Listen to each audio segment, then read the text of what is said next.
In 1945, we thought, at last, peace and prosperity, and everybody was working, and things were going up, and all of a sudden we started choking on what we were doing. Noble have I created thee, why dost thou abase thyself? Our destiny is noble indeed. Many people say if it could only be as it was when we were children, when things were simple. Why can't it be as it was? And I was thinking, it can't be because all the people living in those old houses have changed. Maybe the houses haven't changed, but the people have changed.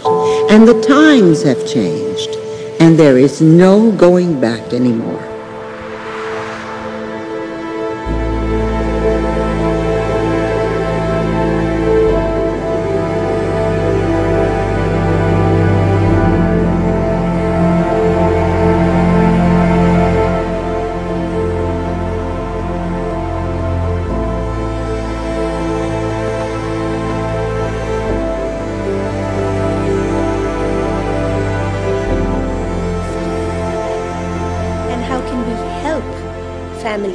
The purpose of this conversation is to talk about the progress that we've seen in the 25 years in the advancement of women and gender equality. At a time when we are commemorating the 25th anniversary of the Beijing Conference in 1995. The UN has done what it does best, which is to help surface and raise the visibility of this issue.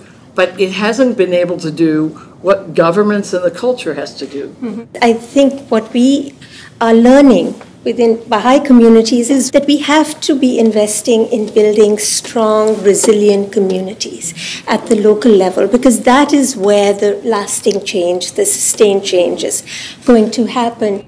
We have a goal on gender equality in the Sustainable Development Goals that also accepts and says very clearly that even though it's a standalone goal, it cross-cuts with every single other goal, and we shouldn't take it for granted or assume that this was kind of natural. It took tremendous effort.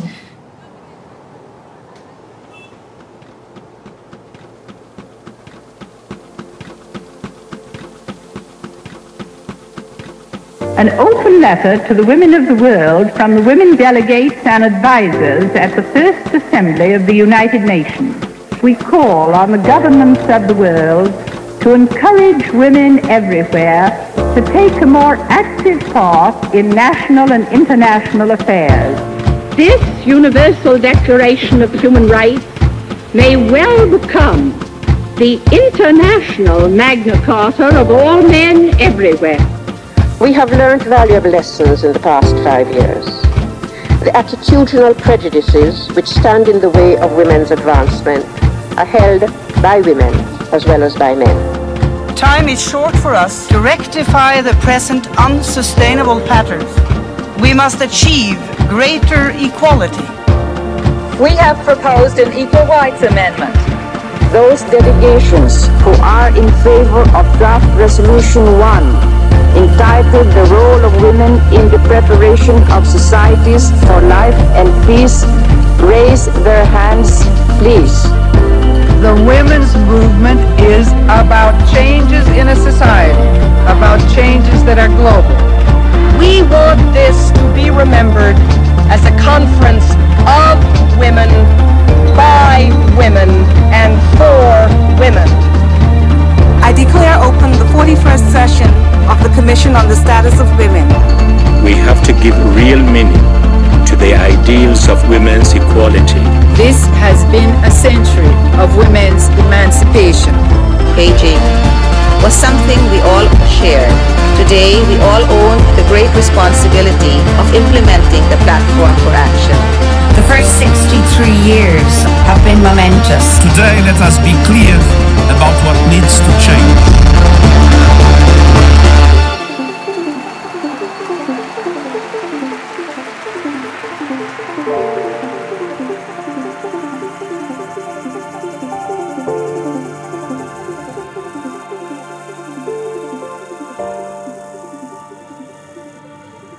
So the World Conference on Women in Beijing in 1995 was like a springboard for many women and many organizations that were working on women's rights to help us see that women's rights and women's advancement is not a Western feminist idea, but it is very much in their culture.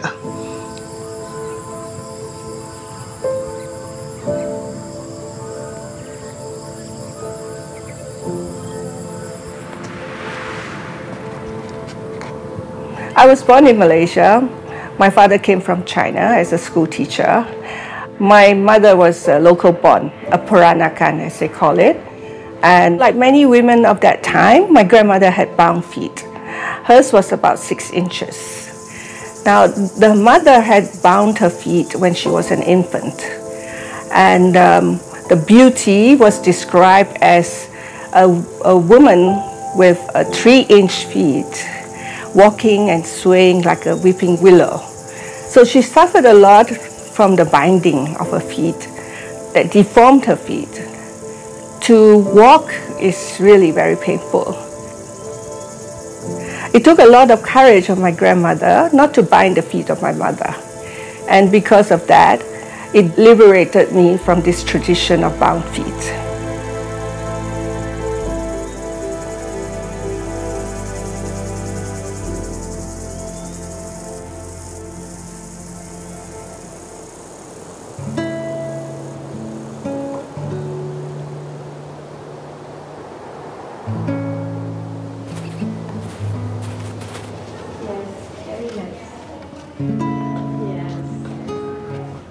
Oh yes, this is Beijing. Oh, it's Beijing. That's Beijing. That's Roz Harris. Yeah. And Virginia. Wow. Which one's you, Mary? I'm not seeing you. Here, you won't believe it, but that's... Oh, that's you. That's right. I remember your suit. Yeah. Yeah, that's Mary. Yeah.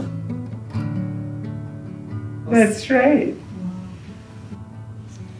Oh my gosh. There's a long history of the Baha'i international community with the United Nations. And for a long time, it was one person who carried the burden, or however you want to look at it, and that was Mildred Mataheta. And she certainly was a mentor out there for all of us on the international level. That period of time was ending just as I came in, really. So Mary will remember that when I came to the UN and she was the representative, we used to have many different agencies at the UN that were responsible for gender equality. It was all over the place and there was no unity. When the Commission on the Status of Women was meeting, it so happened that I was the chair of the NGO Committee on the Status of Women. Just like Mary had been 10 years before that. And so we decided to send a letter to the Secretary General Kofi Annan. And finally, in 2010, a resolution was passed that created UN Women. That's so nice, because also 25 years after Beijing, now at the United Nations, they're thinking about all of the different ways of advancing this. So they're working at the grassroots level, they're also working at the national level with their governments, they're here at the international level. And we see that gender equality today is very much at the forefront of the public mind. And what's really nice is that young people are thinking about all of the different ways of advancing this. And we're seeing that happen around the world, which is really exciting.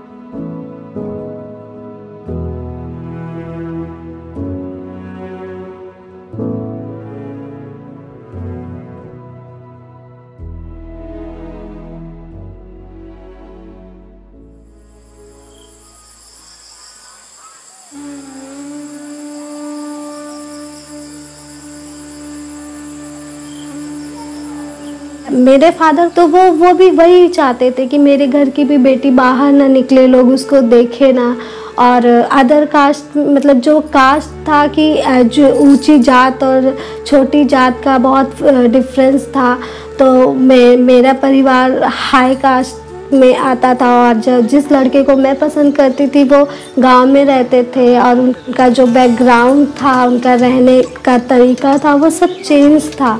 तो बस मेरा एक ही उद्देश्य था कि मैं वहाँ पे जाऊँगी, लेकिन मैं समाज की सेवा कर सकती हूँ जहाँ पे मेरे पति मुझे बराबर का अधिकार देंगे और मैं उनके साथ कदम से कदम मिला के चलूँगी।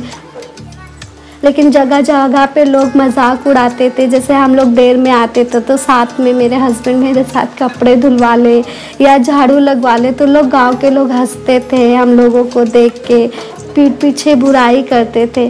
फिर वो देखते देखते मैंने इतने सालों में देखा कि एक दिन मैं ऐसे खड़ी थी तो बगल के पड़ोसी के एक नेबर्स जो थे वो उठ के झाड़ू लगा रहे थे, तो मैं हंसने लगी।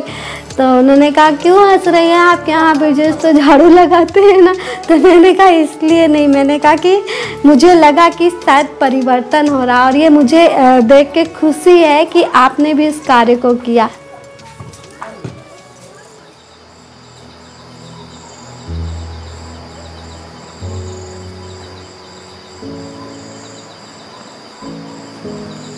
We could see now for parents, they really believe that in terms of, for example, preparing food, they really believe that it is the women who can only do that.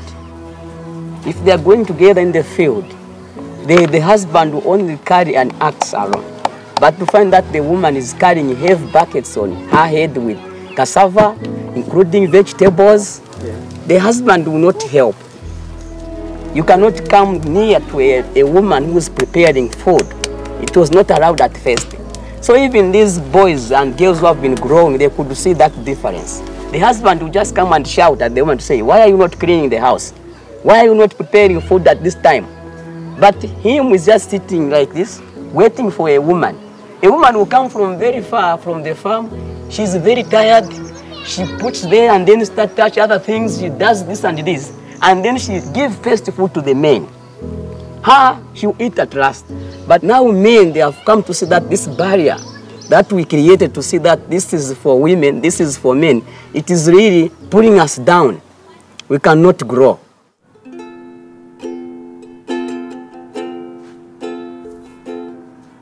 We recently became parents. Our daughter is almost 1.5 years, so that really brought in a whole new element of what housework looks like if you're striving for gender equality, what income looks like if you're striving for gender equality, what childcare looks like. For us, gender equality doesn't mean sameness, so it doesn't mean that we necessarily do the same tasks the same amount, but somewhere in there there's a balance. I think the biggest barrier remains to be expectation of what is equality mean, and how do we as a couple and how do we as a family really address that expectation, and when it's correct, apply it correctly, and when it leaves much to be desired, how can we alter that in how we live our lives? But I think it's one of the things we've discussed a lot, where Kimia is very driven in her career, and as am I. So we say, well, how can we both succeed out there in the world as well as at home with equal voices in our marriage? Our daughter has so much joy, I think even more than the average baby. Maybe I'm biased, but she just screams with delight all of the time. And you see how women in this world are barraged with so many things and so many challenges. And so I know these challenges will come her way. For her to keep that bit of joy for herself is going to require, I think, resilience to all these challenges that come, and just having the tools to take the world for what it is and make it a better place, but retain that part of herself that is so valuable to me and so valuable to many others, I think.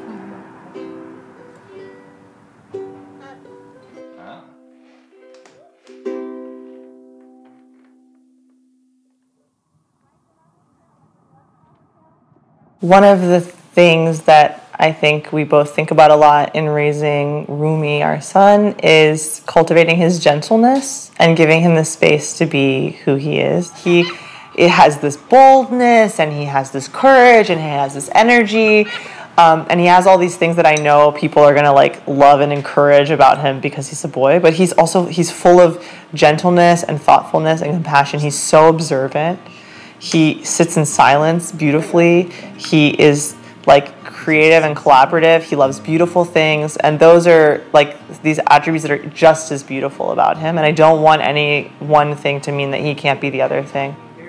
As a Baha'i, understanding the unity of the world is something that we really hold dear, and raising Rumi is one of the things that I think I do as a member of the human race. Starting a family really feels like we're beginning to participate in a dialogue that exists across the entire world. It's not something that exists in America or something that exists in Asia. It's something that we all do together.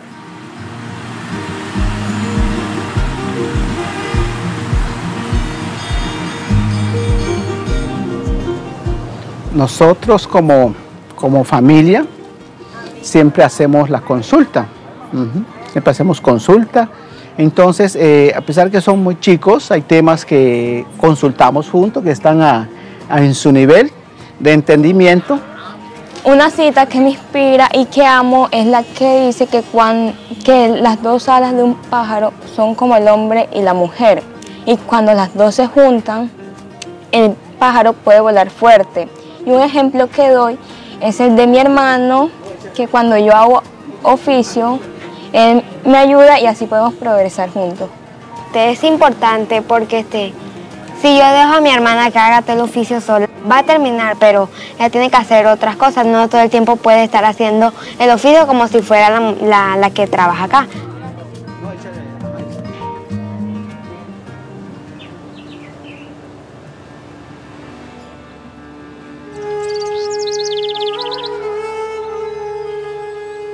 जब मेरी शादी हुई 2008 में, तो पहले गांव में लोग जो नई बहू आती थी तो उसको बाहर निकलने नहीं दिया जाता था।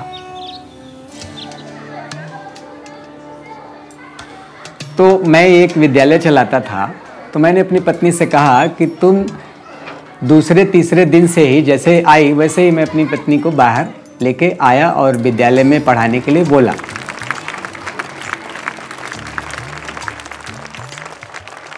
लेकिन उसके अगेंस्ट फिर गांव वाले लोग काफ़ी विरोध किए कि अभी नई बहू है और तुम बाहर कैसे ले जा सकते हो, ये है वो, दुनिया भर की बातें लोगों ने बताई, लेकिन हमने उनको ध्यान नहीं दिया।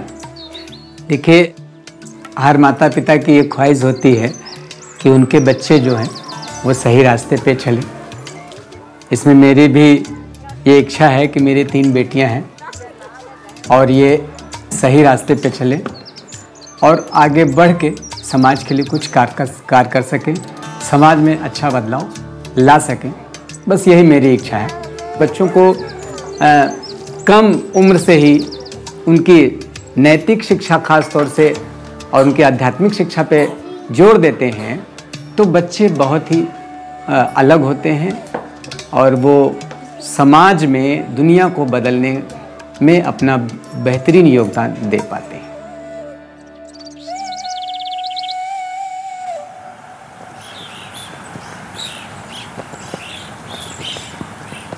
Men have to be able to contribute, and to say that it's women's issue kind of infers that men can't contribute to their betterment.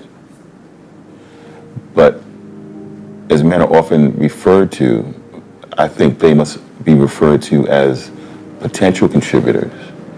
And we certainly know the problems that have been caused by patriarchy. But there are men willing and ready right now to contribute in a meaningful and appropriate way to the advancement of women. I think part of what allows toxic masculinity to flourish is actually the suppression of what might be true masculinity, you know, which is not the expression we've seen. You know, we see something that's contorted. I mean, cartoons, the sort of things that we expose our youngest people to, are full of, even just, I think, visually, these certain ideals, you know, a man with a extreme V, broad shoulder, you know, he's good for a few things. and a woman who's shaped like an hourglass who's also good for a few things. So we actually start force-feeding our youngest, our children, our babies, like tropes, more or less. And what does a spiritual perspective allow us to consider then? You know, if not that we discard the material, but we include the spiritual. So together, what kind of perspective might we have of a man, you know? Well, first, I mean, I think it's safe to say that we're still exploring what healthy masculinity is. The same way that women have been oppressed, it means a correlative suppression of what it means to be masculine. Our male-dominated structures are maybe of the latter kind. They are too rigid. They're calcified. They're hard, and therefore they will break. But what kind of strength is it to be elastic, to bend, to be receptive? You know, this reconceptualization of man and woman is also the reconceptualization of society. I'm not sure exactly what principles boys need to learn at an early age to be proponents of gender equality, but I know it needs to be learned as early as possible. And the thing is that it can't be just one segment of their lives. You can't have their parents teaching them about gender equality and then their grandparents don't. You can't have them learning gender equality at home and then when they go out into community activities where gender equality is in practice. So the entire community has to contribute to that. And that means that everyone has to be on board. Every single person that child, that boy runs into has to enforce this ideal. And that makes the change generational.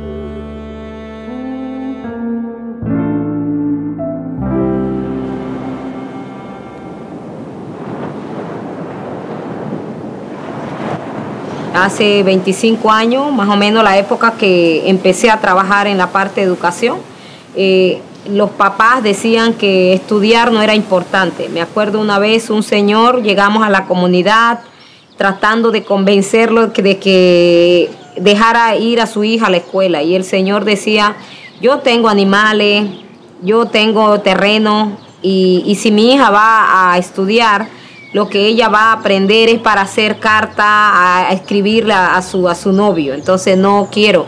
Los desafíos que hay es que la educación pueda llegar a todas las comunidades, pero una educación de calidad, una educación integral, que piense en la persona como un ser integral, un ser humano íntegro que está compuesta de tres naturalezas: la física, su cuerpo debe comer bien, alimentarse bien, vivir de manera digna.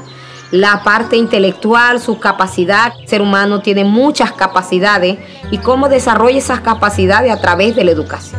Pero también tiene una parte espiritual. A través de esa parte espiritual puede mostrar que es amable, es honesto, es veraz. Y eso es lo que nosotros necesitamos. Si se recibe una educación de esa manera integral, podemos hacer muchas cosas, llegar a grandes cosas, porque el atraso en las comunidades, en la cultura, a veces porque la persona se capacita intelectualmente, pero no está preparado para tomar una buena decisión, para ser justo con lo que hace, para ser equitativo, para ser amable. Entonces es la parte que realmente se necesita. ये जो नैतिक कक्षा ये बच्चों के लिए बहुत ही लाभकारी साबित होती है। अगर मान लीजिए अगर ये बच्चा छोटा है, अगर उसको शुरुआत से ही नैतिक शिक्षा ये जो बाई चिल्ड्रन क्लास में अगर छोटे से ही आने लगता है, तो वो उस पेड़ की तरह होता है। जब हम कोई नया पेड़ लगाते हैं तो वो धीरे धीरे जब बड़ा होकर एक विशाल पेड़ का जब वो रूप धारण करता है, तब वो दूसरे को फल या फिर छाया या फिर लकड़ियाँ वो देने लगता है। अगर वो पेड़ छोटे से ही मान लीजिए उसको पानी ना दिया जाए, तो ये जो नैतिक शिक्षा है ये उस छोटे पौधे की तरह है, जिसको निरंतर अगर हम ये नैतिक शिक्षा से सींचते रहेंगे तो वाकई में वो आगे जाकर लाभकारी सिद्ध होगा और अपने भविष्य के लिए या फिर अपने माता पिता के लिए या फिर अपने समुदाय के लिए वो एक बहुत ही अच्छे तरीके से निखर कर आएगा और अपने समुदाय को बेहतर बनाने में वो काफ़ी लाभकारी साबित होगा।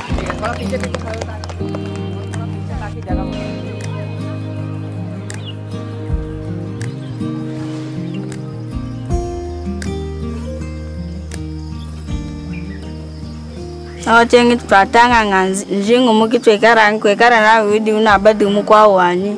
Pratanga o wuduwe jmane uneru kwanya kureja muronga nineyi unakudiza one twachidako nweji. Twatanga nga twadiza yuma ya ivuru. Twadiza nga ukoreshu unganji kavumbi karemesha nyuma ya ikwa ya ivuru. Ontanga udi hakachika anmeta na junior youth udowa kuila ona anmeta ekari munchona washikira muna uneruki yuma konda tweshu kwashange na ana ama junior youth so imuna chine chipimu junior youth wate kwikara na munchu wako wana mbadikiena watera kumwenga kuchengi mana na kumureja mwatera kushakamina yi munshakami anyana na utanganga nikambe na kuireja nga tine yiri iforo ya spirit shidine yiri kuhana yiri kenga yiri na mbujoki akwawo chenye ne yikusa mwina kwikwasha kwena hayuma yetama ina kumekana ni yeyi wahya tere kumekana umaronga awo netukwana hata chine ayaka chadinga chakara nankashi echwanchwa wambanda gore chwigari chwaka sunka mukachi mukawanchwa mayara fe ene anawama yara diadinga kumbidi mwegane awambanda adihanyima dichine chene china chadinga na kwikara wanche chaka sunka era na udina itongo joka yeyi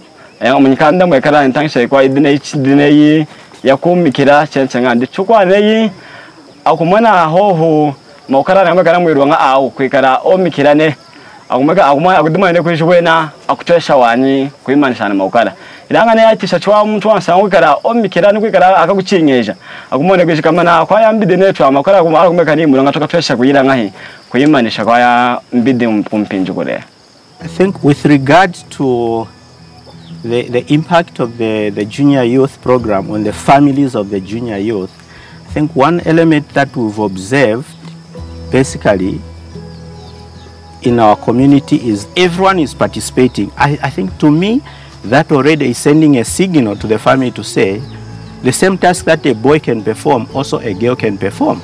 Because when we are doing the services, we don't like separate this kind of work is for the girls or this kind of service is for boys, but they do together. So you could find that when we are carrying out these services, it was raising some questions from the parents in the community and then trying to ask what is happening. Even when they get back to their homes, they are also taking those things which we are doing at the group level to their families.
Mana marantem ji senai de kurang ji mak kurang nak percaya ku kerdo ne wala pendapat ne wala bual le.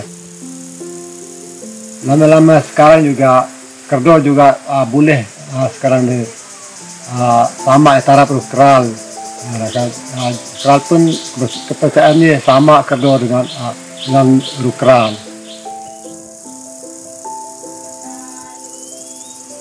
Tentang peranan kerdor, jadi macam J batin deh, juga itu tugas bukan daripada segi sekolah tali, bukan daripada segi agama tali, jadi dijaga keselamatan kampung macam kerdor deh.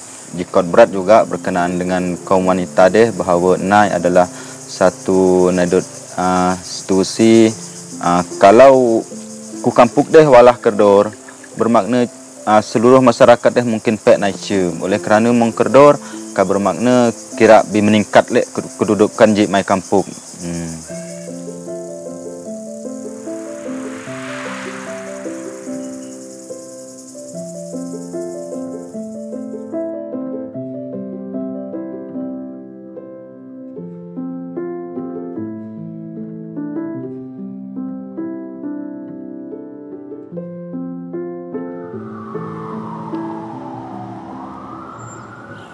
For me, I understand that the sort of context of the divine doesn't exist within this binary of men and women, but it's something that surpasses that. It's something that goes beyond what we can understand of this physical world.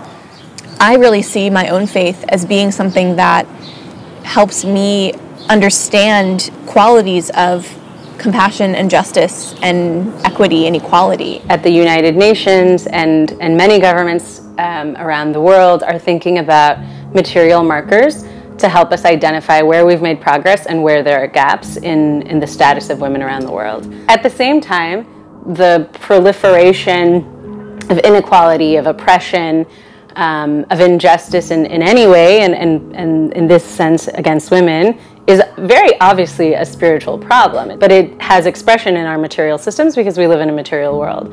So the structures of society inevitably reflect our values, but our values are spiritual.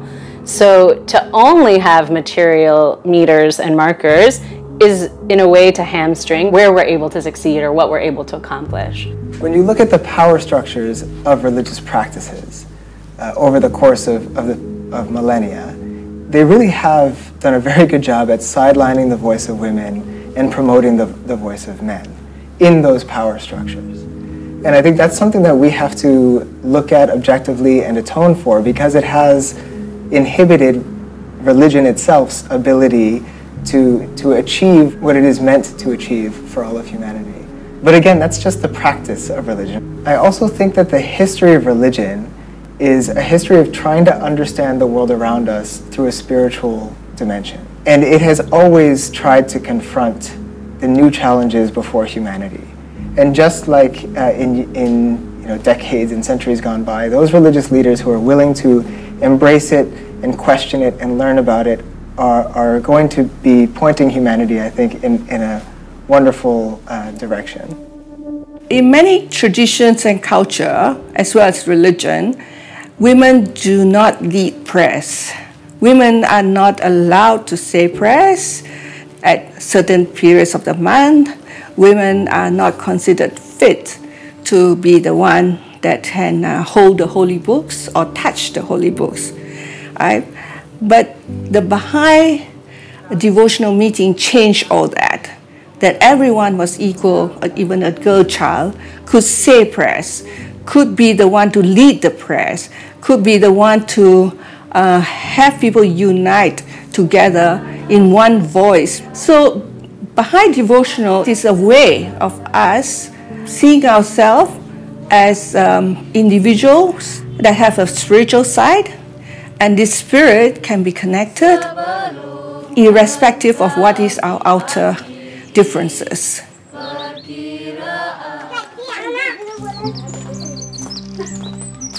लेकिन जब हम लोगों ने धीरे धीरे प्रार्थना सभाओं को करना शुरू किया और फिर जब प्रार्थना सभाएं हुई और हम लोगों ने एक मोहल्ले से दूसरे मोहल्ले के लोगों को आमंत्रित किया और जब उसमें हम लोग चर्चा करते थे तो बहुत सारे ऐसे प्रश्न होते थे जिसमें कि क्यों ईश्वर ने हम सबको एक ही तरीके से बनाया है, क्यों ईश्वर जो है वो हम सबको प्रेम करता है, उसकी नज़र में कोई ना ऊंचा है ना नीचा है।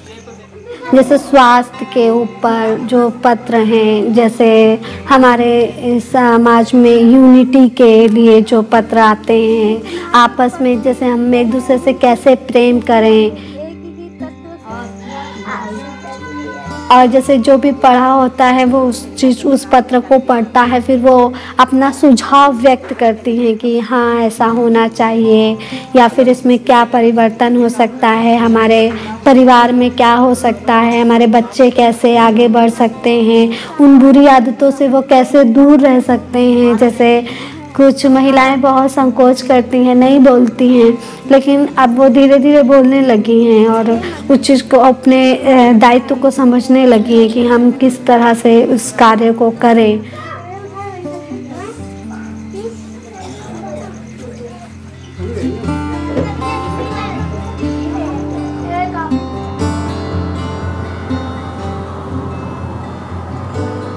From what I've seen, when places try to apply these qualities of justice and equality, oftentimes the results fall short because what they're trying to do are create masks on material structure. But what really needs to happen is an entire transformation of that sort of level of the soul.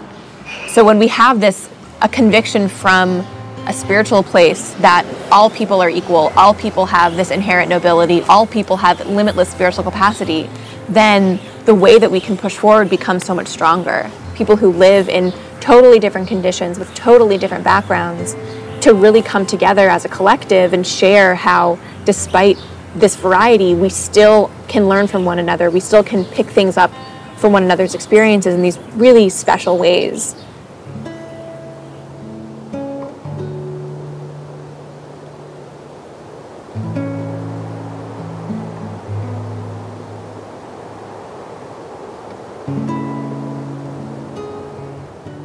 Really, it was just the beginning when I was at the UN.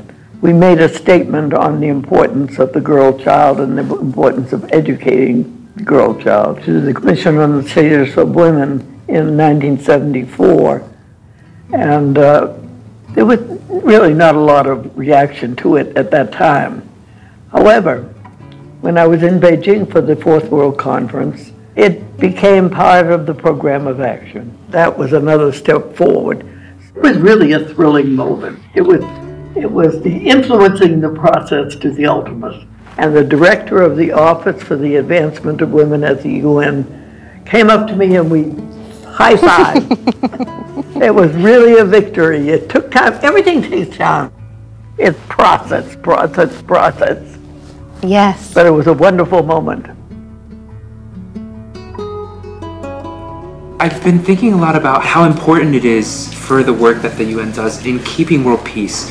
And one thing that I want to link back to what governments can do more for the education of girls is to safeguard this peace. Peace is so fragile in this day and age, and education is so dependent on peace to persist. Gender equity requires the culture of peace for us to have a sustainable future. What are the desirable and urgently needed dynamics and traits and qualities that we want to see in the world, and how do they begin to play that role in a way that is both bold and humble and open and informed. So I think in education we have this rich opportunity to engage our imagination and to think very carefully about what is the world that we're building and how are we giving the tools spiritually and intellectually to our young people to come to the forefront and to play that role.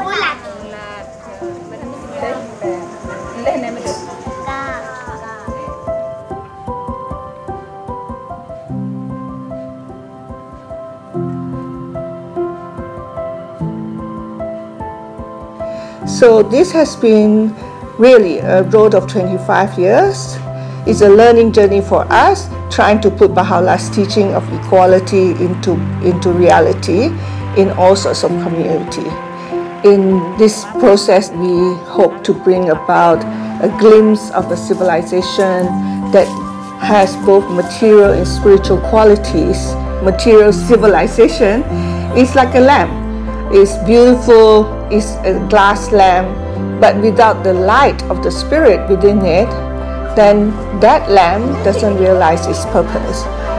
To be a civilization of the future, we need both the material and the spiritual, and both the qualities that men and women has to bring to advance this civilization.